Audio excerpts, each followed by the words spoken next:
视频开始前，想问一下各位的冒险能力多少级呢？有没有萌新呢？Hello， 大家好，我是梁夏，不是梁虾。本期视频呢，给大家带来 4.2 版本的神力灵人复刻攻略以及抽取建议啊。随着版本的更新嘛，角色是越来越多了。那么神力灵人在目前版本对于强度党来说，还值不值得抽取呢？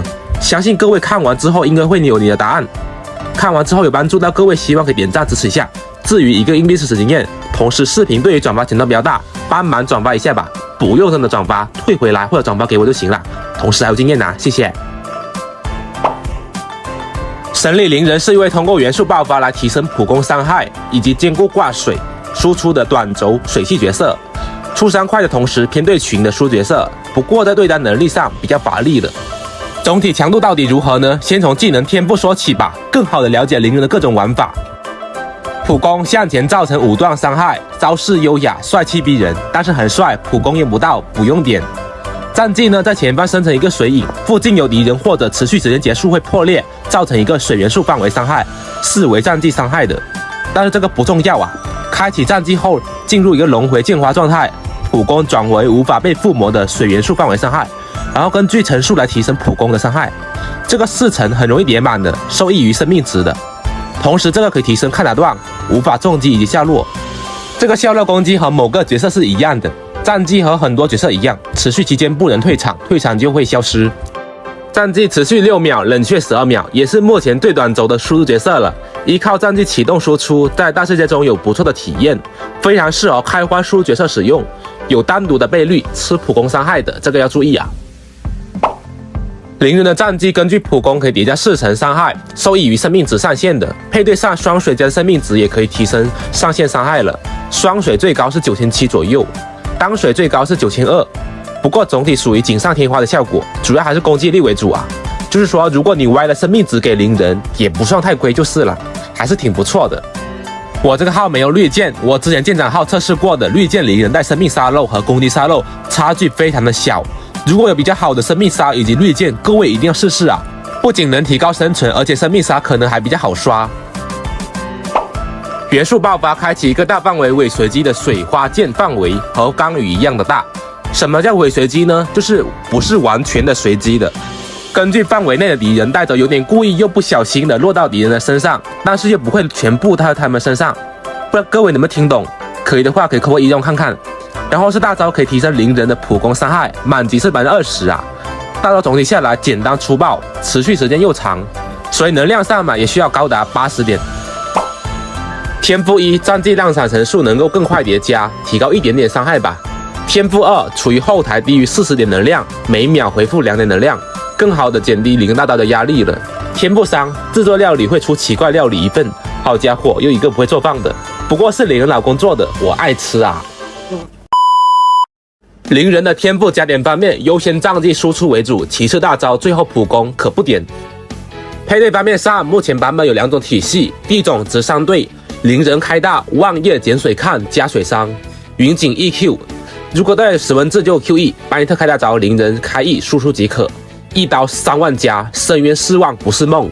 0+0灵人的这个队伍在有1+1情况下比较推荐，这样子的话是5万不是梦，但是比较抢望叶和巴尼特。如果比较抢队友，灵人可以直接纯水配对，总体转换能力比较强，不过对群就较为一般了。第二种绽放体系的超级杖以及逆绽放，通过挂水以及高额的操纵值打出不俗的对单对群伤害，非常万金油。不过再搭配逆绽放比较依赖白族了，因为如果只有一个草灵人战场，那么总体草元素量是不够的。灵人的总体体系方面，绽放队伍适合低命的灵人。如果是1+1或者2+1以上的灵人，更推荐打直伤流，更好的发挥出高直伤灵人的一个优势。灵人在队伍当中，除了挂水长种子，在破盾上也是小能手，范围水元素可以更快的击溃敌方。灵人武器选择首选专武特效器和普攻的模板，其次绿箭高爆击率和专武差距值5%左右，雾切因为不能吃满，比绿箭略逊一筹吧。盾箭在中离情况下表现还不错。而4星里面最佳是黑剑，满精炼和专武值差距10%左右，非常契合灵人打普攻伤害的角色。没有黑剑，你可以用其他4星的天幕啊、妖刀均可过度使用。灵人的生物选择上非常多，鱼响套根据运气决定伤害的，水套、水仙套以及决斗士均可以，它们之间的差距非常的小，根据你拥有的比较好的词条来选择即可。常规的攻击杀，前面也说过了，如果有绿箭可以带生命杀。杯子的话，水3杯，头暴击暴伤。个人推荐灵人暴击的70以上才比较良好吧。最近也是收到一些小伙伴的意见，问如何简单的了解一下角色当前的练度。这个是因为个人每个要求不同，也会有所不同的。这里根据大部分人的标准来参考吧。双爆分180及格，200小毕业，230毕业，250以上大毕业的参考。因为武器不同嘛，呈现面板也会不同的。我们这里打开圣物详情，暴击乘以2加爆伤，很轻松，得出以下的一个数据：122加116等于238分的双爆分。再根据这角色的有效词条进行判定。我灵人歪了不少生命值，算有效词条吧。虽然没有攻击力，但是灵人对攻击力要求不高。我这个面板属于毕业了。